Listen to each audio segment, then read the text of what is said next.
Boa noite. O incêndio que deflagrou este sábado na área protegida florestal de Serra Malagueta, Ilha de Santiago, e que provocou indiretamente 9 vítimas mortais, provocou uma série de constrangimentos, uma série de questionamentos, questionamentos que têm a ver com a questão do envio de jovens militares para prestar apoio sem meios adequados, proteção civil em casos de emergência e outras questões. Mas hoje, neste programa, vamos falar com o Ministro da Agricultura e Ambiente, Gilberto Silva, na parte que lhe toca para esclarecer questões relacionadas com o incêndio, como tudo se desenrolou, o apoio prestado e outros pontos. Começamos por agradecer ao Sr. Ministro Gilberto Silva por ter prontamente aceito o nosso convite. Muito obrigada mesmo. Sr. Ministro, para começar, gostaria de esclarecer como e quando começou o incêndio na área protegida de Serra Malagueta. Muito obrigado, antes de mais, pelo convite, por nos ter aqui, e boa noite lá em casa. O incêndio ocorreu, de facto, na manhã, pouco depois das 9, segundo as informações, na zona de Serra da Malagueta, e pouco menos de uma hora lá estavam os bombeiros a dar combate, no dia 1 de abril, sábado. O incêndio que só foi extinto no dia de ontem. E como foi que aconteceu, há, portanto, um culpado, confesso, preso e provavelmente hoje já apresentado ao juiz. Portanto, trata-se de fogo posto. Confirma-se que foi alguém que tentou provocar, afugentar abelhas, Sr. Ministro? Esta é a versão, neste caso, do suspeito, já que é assim que se chama, mas de todas as formas caberá, portanto, às autoridades averiguar as circunstâncias muito mais concretas em que, de facto, atou o fogo, não é? Uhum. De qualquer das formas, trata-se de um comportamento de risco. O fogo tem origem na atividade humana, com uma pessoa muito bem identificada, também presa pelas autoridades e que vai ser apresentada à Justiça. E veicula-se também que a pessoa padece de problemas mentais, confirma-se? Nós não podemos confirmar isto, de acordo com as informações de locais. O indivíduo fazia a sua vida normal, tem atividade económica. Se tem perturbações mentais, nós não podemos dizer. Mas a verdade é que muitas das vezes, quando temos situações desta natureza, há este tipo de explicação, pessoas com problemas mentais. Esta é, de facto, uma situação em que apenas as autoridades, neste caso de saúde, podem confirmar. Entretanto, a pessoa está presa na praia ou algures? Em Santa Catarina. Santa Catarina. Sr. Ministro, entre o momento que o fogo deflagrou, disse sábado de manhã, e o alerta e a prestação dos primeiros socorros, primeiros apoios, quanto tempo se passou? Menos de uma hora, de acordo com a informação do diretor do parque. Menos de uma hora os bombeiros lá estavam, se calhar meia hora, pouco mais do que isto, à volta disto. Os bombeiros de Santa Catarina já se encontravam no local e, dada a dimensão do fogo, que rapidamente alastrou, tendo em conta também as condições atmosféricas, nós estamos a falar de encosta, onde o fogo se propaga muito rapidamente.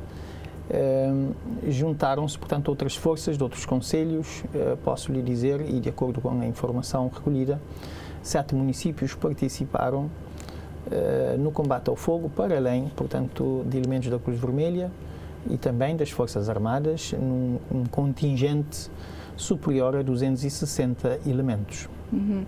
E o fogo se espalhou por quantas frentes, quantos focos? Esta é uma situação dinâmica, não é? Podemos dizer que houve vários focos a partir dali. O fogo começou num sítio chamado Coral d'Asno, o Chinta Garça, como se costuma dizer a nível local, e espalhou-se rapidamente por um perímetro avaliado no final, no dia de hoje, à volta de 200 hectares, o perímetro, não é? A área total dentro do perímetro de 200 hectares, mas temos que dizer que dentro destes 200 hectares há partes que não foram agredidas. Portanto, vamos ter uma avaliação mais apurada, feita tecnicamente, posteriormente, porque também temos que depois tratar os espaços ardidos. Vi testemunhos nas redes sociais de pessoas que disseram que ficaram muito tempo a combater, de locais que ficaram muito tempo a combater o incêndio sozinhos, sem ajuda. É assim, as pessoas dão dicas, as pessoas, portanto, classificam, mas o que nós podemos dizer é que tivemos uma boa articulação por um comandante de bombeiros, portanto, e do Sistema de Proteção Civil. E houve uma excelente articulação entre as várias forças de bombeiros que estiveram no local a dar combate ao incêndio florestal.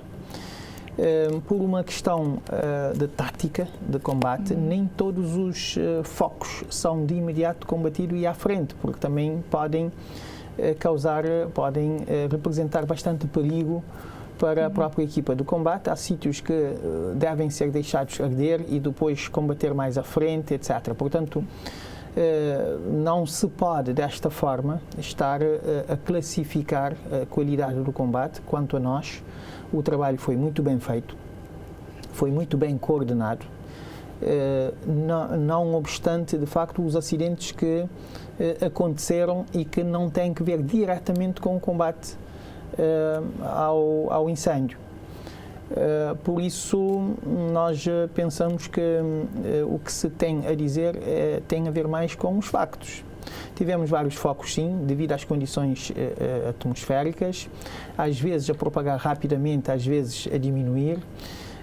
Há sítios que não são de fácil acesso, portanto, aqueles que estão a combater os fogos, portanto, não podem estar à frente da linha de fogo em condições que não são propícias e, portanto, do ponto de vista do combate, nós não temos absolutamente nada a dizer, tudo correu de forma normal. Eu devo aqui sublinhar que o incêndio em si se propagou na direção de terrenos de utilização agroflorestal e silvopastoril.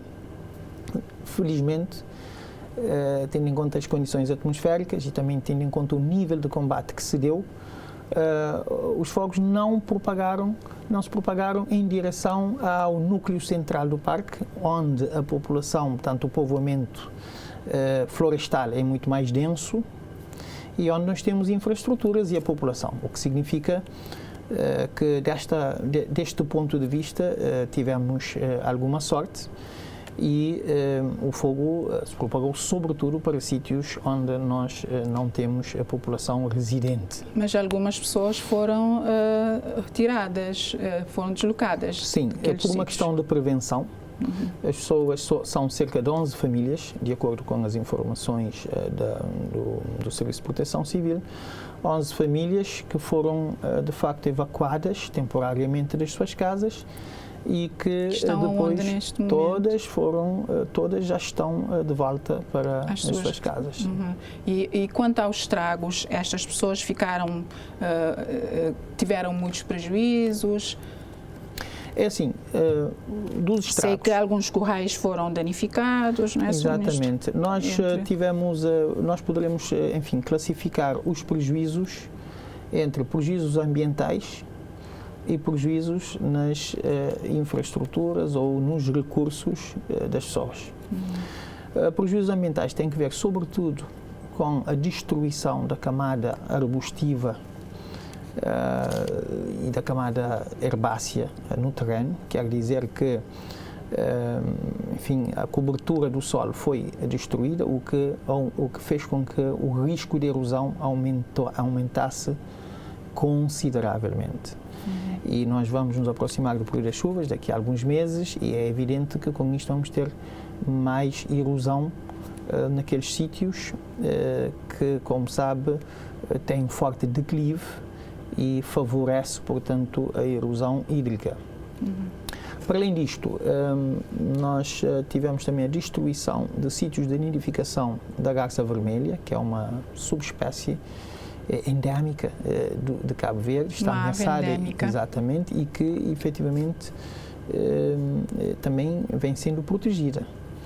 E acima de tudo isto, é claro que com isto dizemos também há naturalmente uma degradação da biodiversidade no local. Quanto aos prejuízos relacionados com enfim, a economia das pessoas, podemos dizer é toda a cobertura do pasto que foi destruído, cerca de 5 corais e algumas pocilgas, umas cabeças de gado também que foram abrangidas, para além de certas culturas de sequeiro nas zonas agroflorestais. Estou a falar aqui de plantas de Congo e feijão Congo e outras que terão depois que ser replantadas. Devo com isto dizer o seguinte: o incêndio que ocorreu é um incêndio de tipo superficial. Se as pessoas forem lá, hão de ver que tudo que era o tapete herbáceo e alguns arbustos foram queimados, mas as árvores ficaram quase intactas. O que significa que a área é muito vasta, mas do ponto de vista puramente florestal, podemos dizer que os prejuízos foram menores. Portanto, de se lamentar também a perda de 9 vidas humanas. O Sr. Ministro, um técnico florestal da Serra Malagueta e também 9 militares. Sei que o Conselho de Ministros esteve reunido hoje. O que saiu desta reunião do Conselho de Ministros, nomeadamente para ajudar as famílias que tiveram prejuízos materiais e também da parte humana? Sim, nós submetemos ao Conselho de Ministros uma proposta de resolução que permite, portanto, rapidamente intervir no sentido de amenizar ou, se quisermos, repor a situação anterior, dando, efetivamente, regularizando todos os estragos. Isto não vai ser de uma vez, vamos fazer os possíveis para que decorra num período de 12 meses, afetando 35 milhões de escudos, portanto 35 mil contos. Que vão ser utilizados naturalmente para apoiar as famílias afetadas, de um lado, para fazer, digamos, aquilo que é a restauração dos ecossistemas afetados. Em que consiste esta restauração? Portanto, trata-se da remoção do material queimado e de algumas plantas também invasivas. Agora vamos aproveitar para retirar certas plantas invasivas. Depois, introduzir dispositivos anti-erosivos para reduzir, portanto, o risco de erosão. Fazer a sementeira de pasto, a plantação de árvores e de outras plantas endémicas. E todo o trabalho, portanto, de proteção das garças no local e também a restauração dos corais e aquisição dos animais. Basicamente, vamos utilizar estes recursos através, enfim, de um plano operacional de trabalho ainda a ser aprovado, e as famílias que irão ser, enfim, apoiadas, enfim, serão apoiadas conforme, portanto, critérios muito concretos e uma lista de beneficiários também muito concreta. Ambas as coisas serão objeto de uma portaria conjunta do Ministro responsável pela área da Agricultura e Ambiente, que sou eu, e o Ministro responsável pela área da Família, Inclusão e Desenvolvimento Social. Portanto, já se sabe quantas famílias foram afetadas ou quantos proprietários naquela zona? É um trabalho que está sendo, neste momento, iniciado. Vamos ter que, de facto, fazer todo um levantamento o mais apurado possível para, neste caso, enfim, fazer um bom trabalho não deixar ninguém de fora e, enfim, assegurar um bom critério. Portanto, disse que o Conselho de Ministros determinou que serão utilizados 35 mil contos para esse trabalho na Serra Malagueta. Portanto, pensa ser suficiente 35 mil contos? Sim, nós pensamos ser suficiente, mas é evidente que ao longo da execução dos trabalhos, vamos podendo apurar, o Governo não terá problemas em, portanto, ajustar caso for necessário. Nestas coisas nós temos que agir rápido, temos que utilizar dados estimados para podermos arrancar e, à medida que vamos executando, vamos podendo também ver até que ponto uma ou outra medida é mais ou menos adequada ou então os montantes, enfim, suficientes ou não. E quando é que se pensa começar na implementação destas medidas? Ontem já tivemos uma reunião de trabalho em Serra da Malagueta, hoje também os trabalhos continuaram, já começou-se a fazer avaliação no terreno e é evidente que a termos que ir rápido a equipa vai ter que, portanto, concentrar-se bastante, enfim, na zona e elaborar, portanto, o plano operacional que iremos aprovar, assim como eu disse, a portaria conjunta. Sr. Ministro, tem-se criticado muito a forma como as Forças Armadas foram envolvidas no apoio às vítimas do incêndio. Como é que desencadeia esse pedido de apoio em situações de emergência que concernem o Ministério da Agricultura? Como é que se desencadeia o envolvimento das Forças Armadas?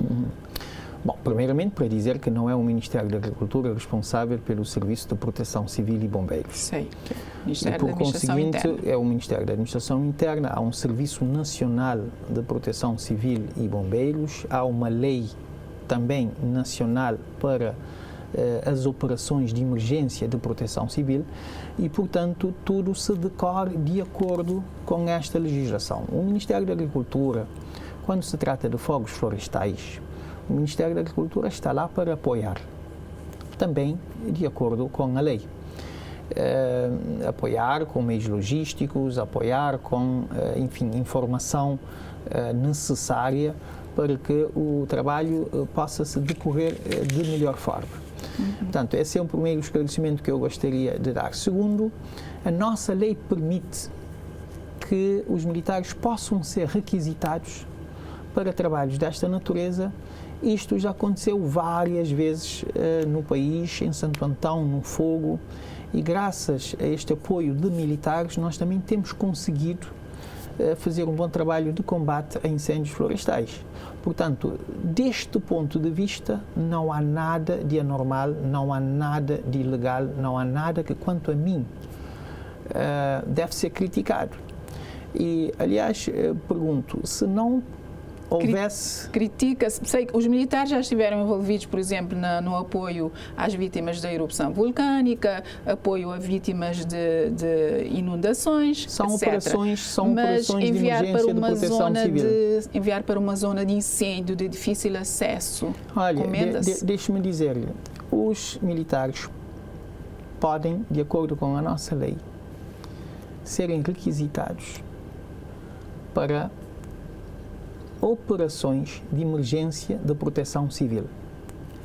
E um incêndio florestal, o combate a um incêndio florestal ou a um incêndio urbano é claramente uma operação de emergência de proteção civil.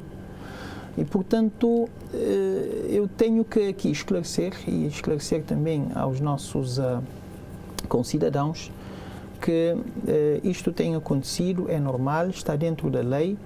E, se calhar, esta crítica está a vir porque houve vítimas de um acidente de viação que ocorreu numa estrada nacional com um equipamento que é um caminhão. Isto não aconteceu durante o combate ao incêndio diretamente. Mas por isso não podemos... a caminho para prestar apoio. Exatamente, mas poderiam estar a caminho para um treino, poderiam estar a caminho para um passeio. Ou seja, nós não podemos aqui estar a pôr em causa um princípio que é o apoio de militares a situações, enfim, a operações de emergência de proteção civil porque ocorreu um acidente. Depois nós temos estado a ouvir também que militares foram lá e que não tiveram equipamentos adequados para os incêndios florestais e para aquilo que de facto é a técnica que nós utilizamos. Quanto a nós, tiveram e têm tido o material e utensílios necessários para o efeito. Portanto, também lá está, mesmo que não tivessem, isto não tem nada a ver com o acidente ocorrido. Ou seja, há aqui a tentativa, quanto a nós, de se juntar duas coisas e, acima de tudo, de se tirar proveito de uma tragédia. Sr. Ministro, e em relação ao incêndio propriamente dito, há quem questione a eficácia da vigilância florestal. Se houvesse mais guardas florestais, talvez fosse possível evitar que o fogo se propagasse para outros focos, como aconteceu. Lá está, de facto... Quantos guardas florestais há naquela zona? Os guardas florestais são um instrumento importante de vigilância, isto é verdade, e uma vigilância florestal pode ajudar a prevenir determinados comportamentos de risco. E há vários comportamentos de risco, mas nós não podemos ter guardas em todo o sítio. E mesmo que nós tenhamos guardas, muitos guardas, teria de haver também alguma capacidade de fiscalizar a permanência e a movimentação dos guardas no terreno.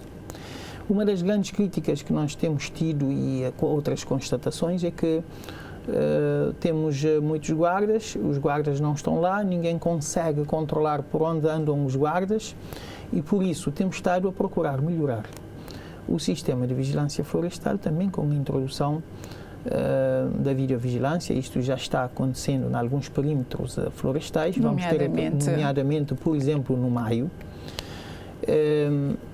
E nós estamos a trabalhar, portanto, ver muito bem estes resultados e então a massificar esta possibilidade, porque também tem de haver condições para a transferência dos dados da videovigilância. Mas na Serra Malagueta não há videovigilância? Na Serra da Malagueta a situação até que é relativamente boa do ponto de vista da vigilância florestal quanto a nós. Porquê? Porque a configuração também da floresta ajuda a que os pontos por onde as pessoas circulam, não é, possam ser melhor vigiados. E nem de perto nem de longe devemos, sobretudo quando nós já sabemos que aquele incêndio ocorreu, mas os outros incêndios nos anos anteriores também ocorreram.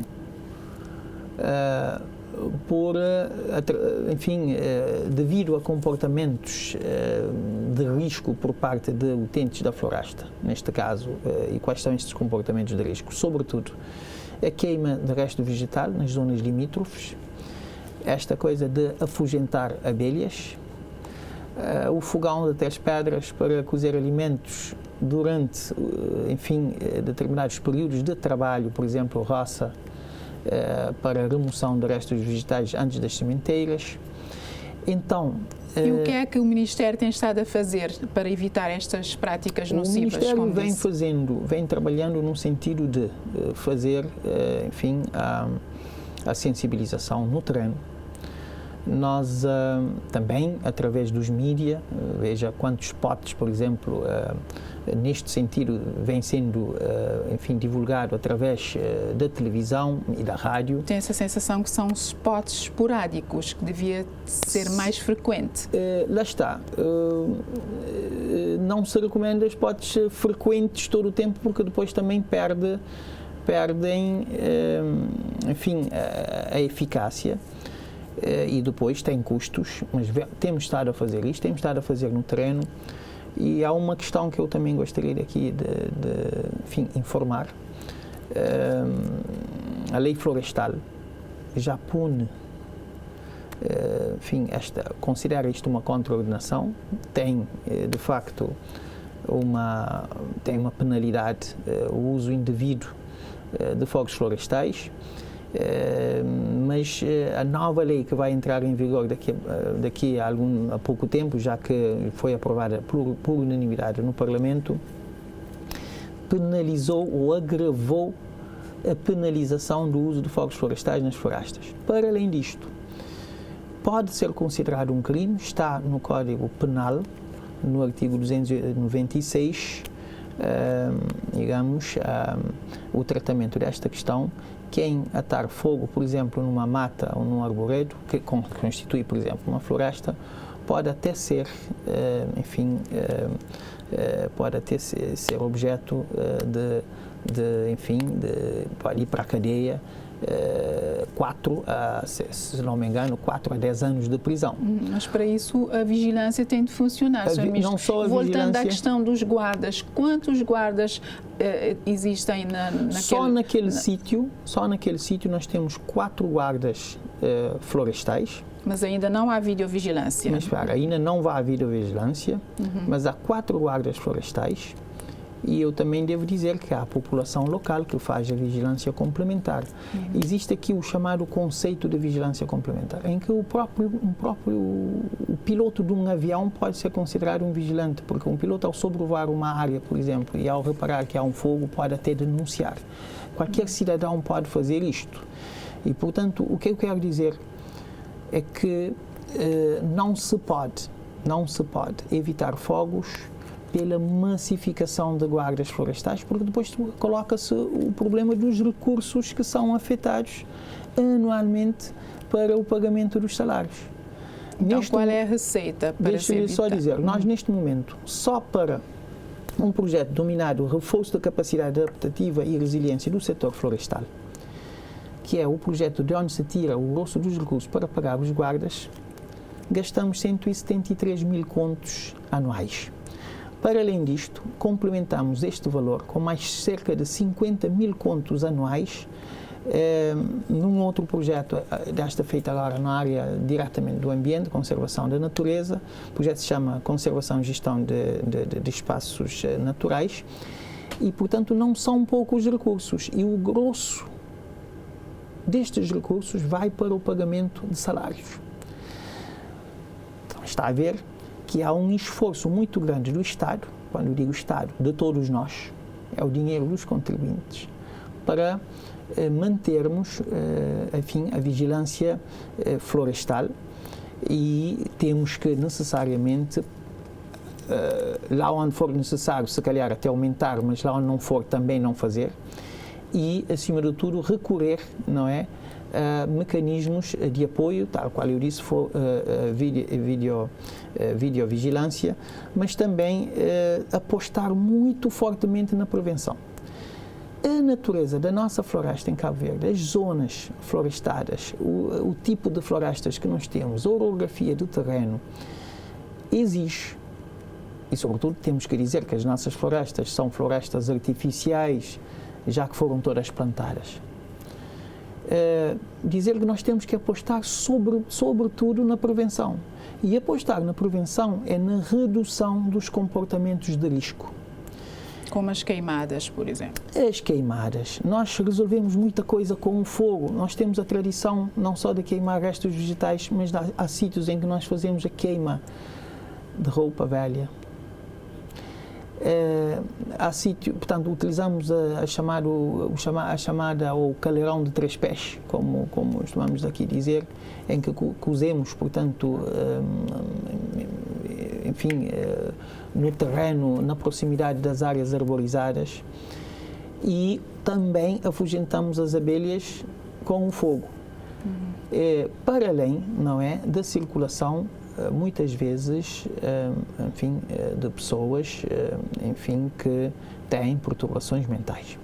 Portanto, são estes os principais comportamentos de risco, mas a prevenção não tem que ver apenas com os comportamentos de risco, tem a ver com a preparação dos povoamentos florestais para melhor, digamos, se adequarem, não é, à redução de riscos de incêndio. Estou a referir-me, portanto, à limpeza nas florestas, à abertura de aceiros, portanto, clareiras em que, em havendo fogo, permite, portanto, o corte rápido, portanto, do fogo. O grosso dos incêndios florestais em Cabo Verde são incêndios de tipo superficial. Como eu disse, portanto, funcionaria muito bem estes aceiros. É necessário, obviamente, que nós possamos utilizar melhor estes recursos, não é? Não utilizá-los todos no pagamento de salários e depois não ter a capacidade de fazer a limpeza.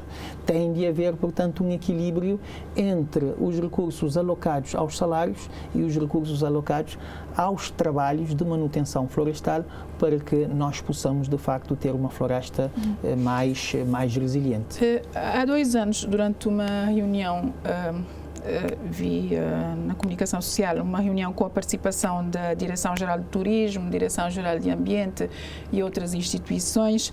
Estabeleceu-se, salvo erro, criar pontos de socorro nas áreas florestais.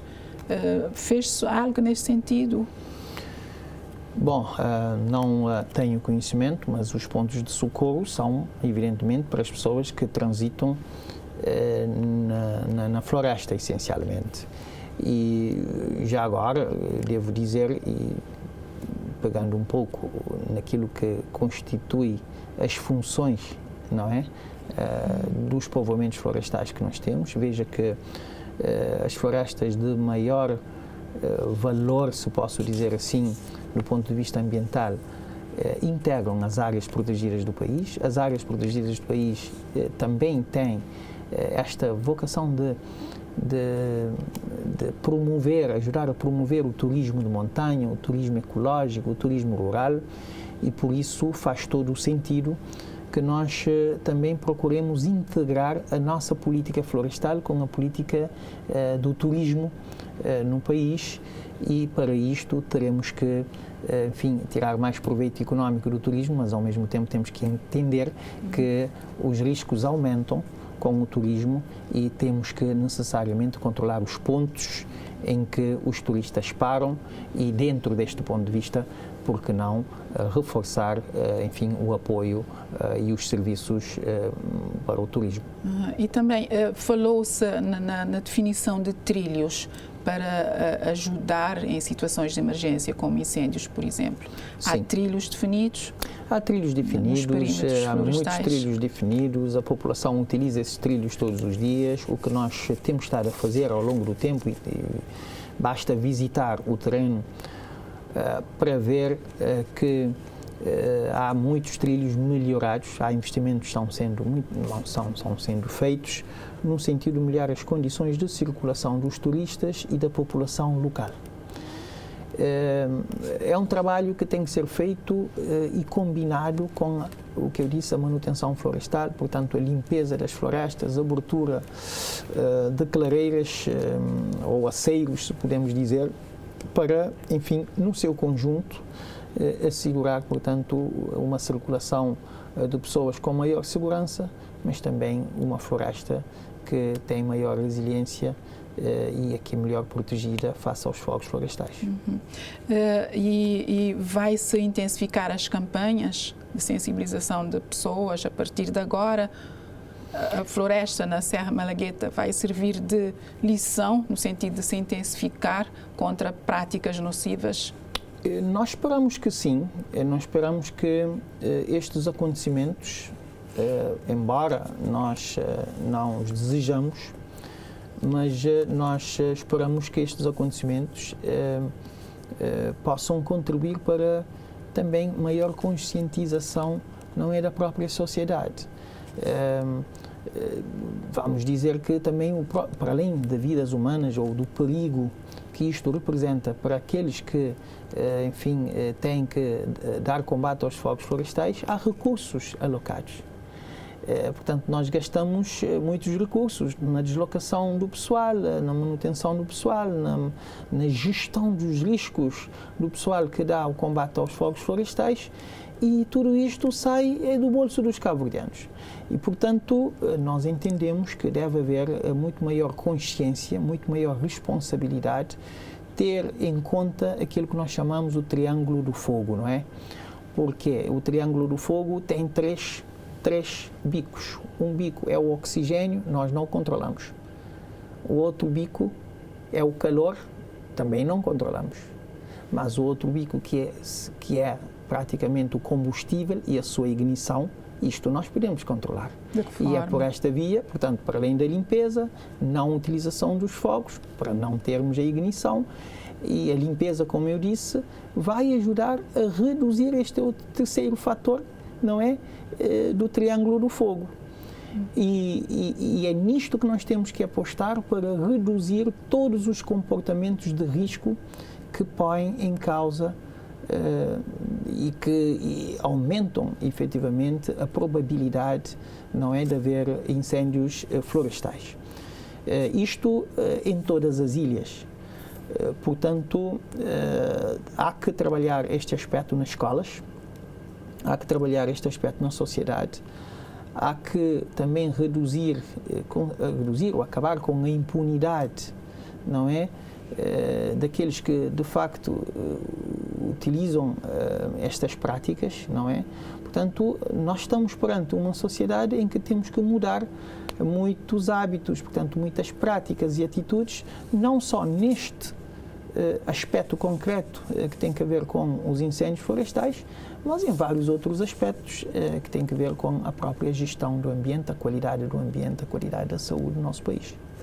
Sr. Ministro, já na reta final vi na comunicação social dados que foram divulgados pelo Centro Regional Agrimet, sediado no Níger, dizer que no verão deste ano, a insegurança alimentar vai aumentar em Cabo Verde e divulga-se, chega-se a dizer, pelo menos, que atingirá 41% da população cabo-verdiana nos meses de junho, julho e agosto. Que leitura faz destes dados divulgados? Primeiramente, para dizer que estes dados não são corretos.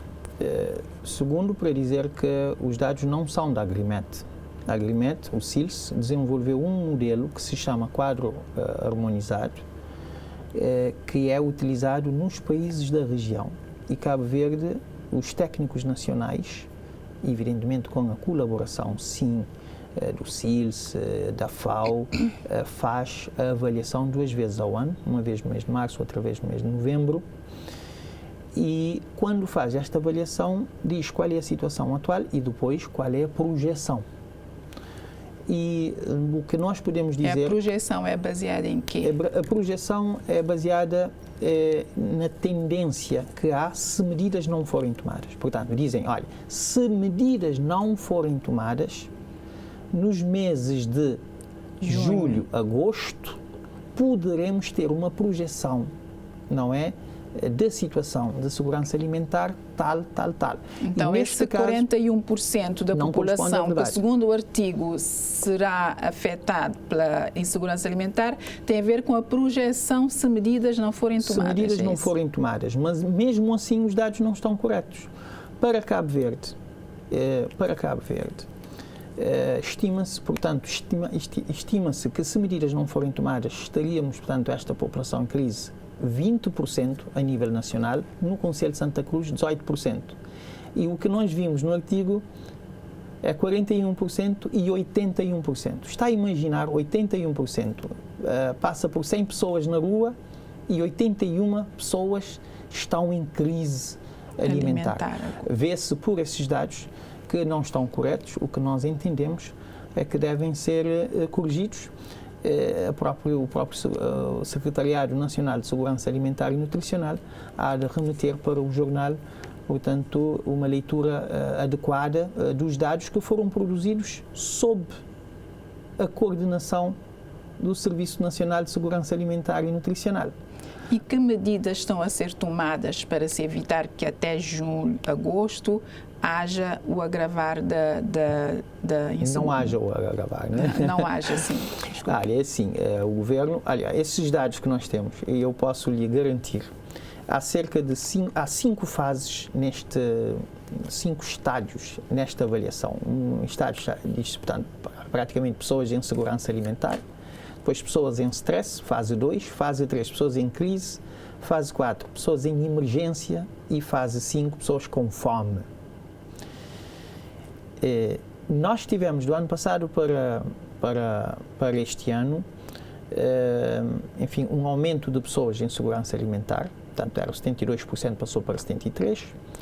Houve também uma redução das pessoas em stress, de 106 mil para 81 mil, mas houve um ligeiro aumento, portanto, de pessoas em crise e pessoas em emergência.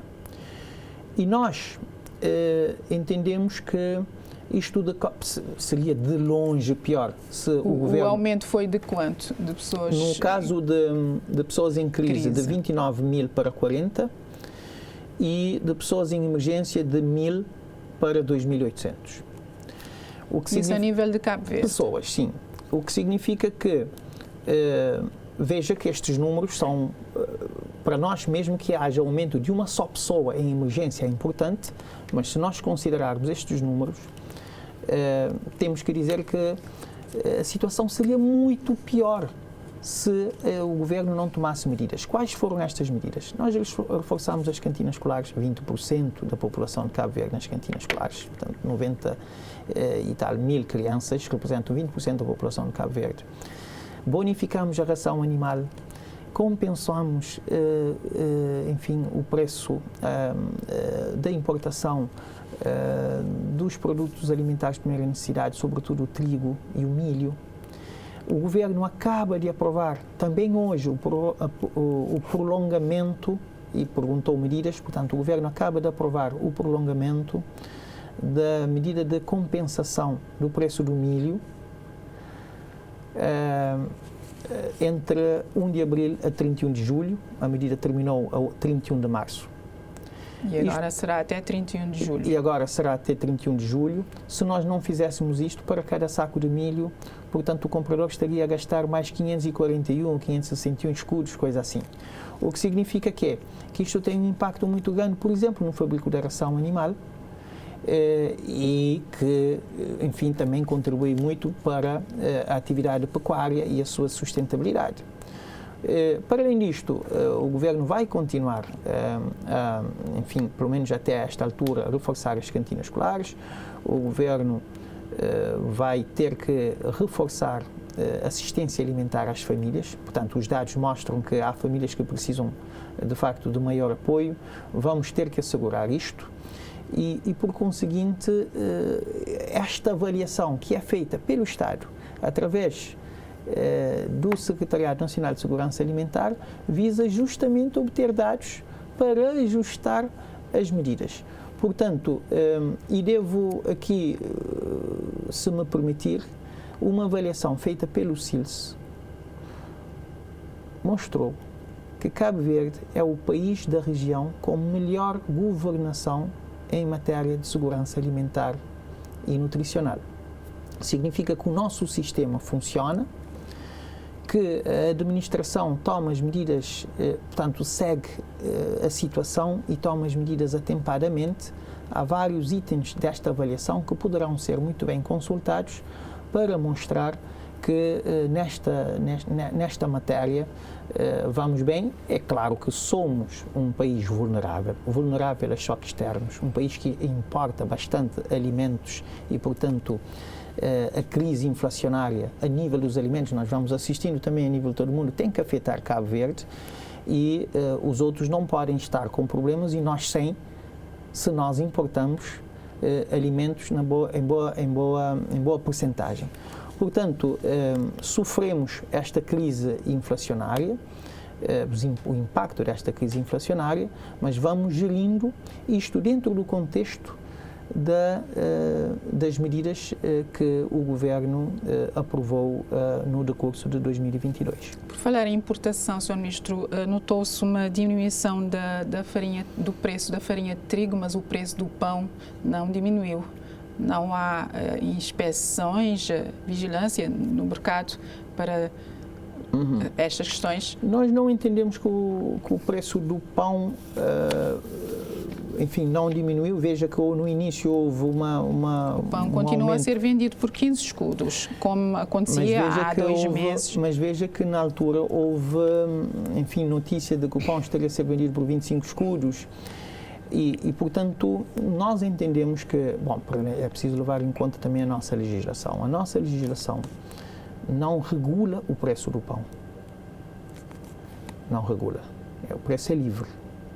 E cabe à concorrência fazer com que haja, de facto, o preço adequado no mercado. O que a nossa legislação obriga, e no que diz respeito apenas ao pão de carcaça, é que haja, portanto, um peso específico. E é aí que, portanto, a Inspeção das Atividades Económicas vai atuar, está atuando, no sentido de verificar se, digamos, a legislação está cumprida ou não. E, portanto, veja, a tendência global é de redução dos preços dos alimentos, mas em muitos países ainda esta tendência global não se refletiu no preço dos alimentos. Isto vai levar mais um tempinho e o que nós podemos, enfim, constatar com alguma satisfação é que há uma tendência para a redução dos preços. E quanto aos preços de outros produtos alimentares, como é que se consegue fazer a vigilância para que não aumentem exponencialmente e afetem a população? Em ilhas como a Boa Vista, por exemplo, há gente a reclamar em relação a preços exorbitantes. Em todo o mundo há pessoas a reclamar os preços. Todos nós reclamamos os preços, de facto, mas isto decorre da crise inflacionária a nível mundial. Quando há um importador em Cabo Verde... Mas às vezes os produtos importados no mesmo lote, de uma semana para outra, aumentam de preço. Já ouvimos dizer isto, os comerciantes têm uma explicação que é muito lógica, mas às vezes nós também não, enfim, não compreendemos ou ignoramos. Veja, se eu compro um determinado produto a um determinado preço, por exemplo, 10 escudos, depois de vender por 10, eu tenho que, com a venda que eu faço, eu recupero o dinheiro para voltar a comprar. Se no dia que eu estiver a vender, o preço aumentar lá onde eu compro, mas eu continuar a praticar o preço baixo, já não vou ter dinheiro para comprar a mesma quantidade se o preço aumentou no mercado. Portanto, é no dia que o preço aumentar no mercado fornecedor que eu, revendedor, devo aumentar também o preço para poder repor o estoque da minha venda. Está a ver? É uma coisa que é simples para um comerciante, mas que nós normalmente não entendemos, porque se o produto já foi adquirido antes, porque é que vai ser vendido agora por um preço superior? Mas estamos a imaginar, o indivíduo vende a um preço muito inferior, o dinheiro que ele arrecada para voltar a comprar já não dá para comprar o produto porque o produto subiu no preço no mercado e então ele vai ter um problema de sustentabilidade do seu próprio negócio. E, portanto, são coisas que nós temos que entender. O importante não é só termos o acesso financeiro aos alimentos, quer dizer, o alimento em preço acessível, mas também é fundamental que nós tenhamos o acesso físico aos alimentos. É preciso que as lojas tenham os produtos para que nós possamos comprar. E portanto, tem de haver este equilíbrio, não é, de preço, o seguimento do preço no mercado fornecedor, para que nós possamos ter a capacidade de importar e de vender. Sr. Ministro, só nos resta pouco tempo perguntar, por exemplo, em relação às barragens, retenção de água é importante para a questão da segurança alimentar. Qual é o ponto da situação, assim, muito rapidamente, em relação às barragens em Cabo Verde? Olha, muito rapidamente, para dizer que há poucas barragens com água, para nós isto decorre do facto de que temos estado a vivenciar anos de seca e o nosso país é um país árido em que chove cada vez menos, ou então que as secas tendem a tornar-se cada vez mais frequentes. O que nos leva a pensar sobre a viabilidade das barragens em países de clima árido que nem Cabo Verde. Mas temos as nossas barragens já construídas, o que nós desejamos é que haja chuva, que possam ter água e podermos aproveitar. Algumas estão assoreadas? Muitas barragens estão assoreadas, tendo em conta também o nível de erosão que nós temos, o transporte de material sólido das vertentes para o leito das barragens. Daí que nós temos que pensar a alternativa, e vastas vezes já dissemos que a melhor alternativa passa por diversificação das fontes de água, onde as barragens pertencem, mas temos que diversificar, e nesta diversificação vamos ter que, enfim, passar a dessalinizar a água para a agricultura. Já temos um projeto em bom estado de andamento neste sentido, e vamos ter que massificar depois em havendo um bom resultado, assim como a reutilização das águas residuais tratadas, para além, não é, da poupança da água. E eu aqui aproveito para dizer que nós chegamos até em tempos a dizer que teríamos que utilizar em Cabo Verde produtos que permitem manter a umidade do solo por mais tempo. E hoje já temos, fruto desse esforço, no mercado nacional, um produto chamado Water Retainer, em que os agricultores podem aceder, utilizar, portanto, na rega e manter o solo úmido por mais tempo, rentabilizando a própria água. Para além de todo o apoio que nós temos estado a dar na aquisição e instalação de sistemas de rega gota a gota, para permitir que com a mesma quantidade de água possamos irrigar mais, irrigar melhor e produzir mais. Portanto, o caminho vai ter que ser este, e não contar apenas com as barragens, porque o clima não permite. E não se vai utilizar dinheiro no desassoreamento das barragens? Ora, isto custa muito caro. Nós temos experiência disto, aliás, somos o único governo que tem esta experiência de desassoreamento. Desassoreamos parcialmente a barragem de Poilão, parcialmente, só para não deixar que, enfim, o tubo de adução da água jusante entupisse. Gastamos cerca de 50 mil contos. É evidente que criamos mercado para os caminhões, para as máquinas, mas gastamos 50 mil contos. E nós, com 50 mil contos, podemos fazer muita coisa também. É por isso que em muitos países o desassoreamento de barragens constitui de facto um desafio muito grande. Há países em que barragem assoreada, barragem perdida.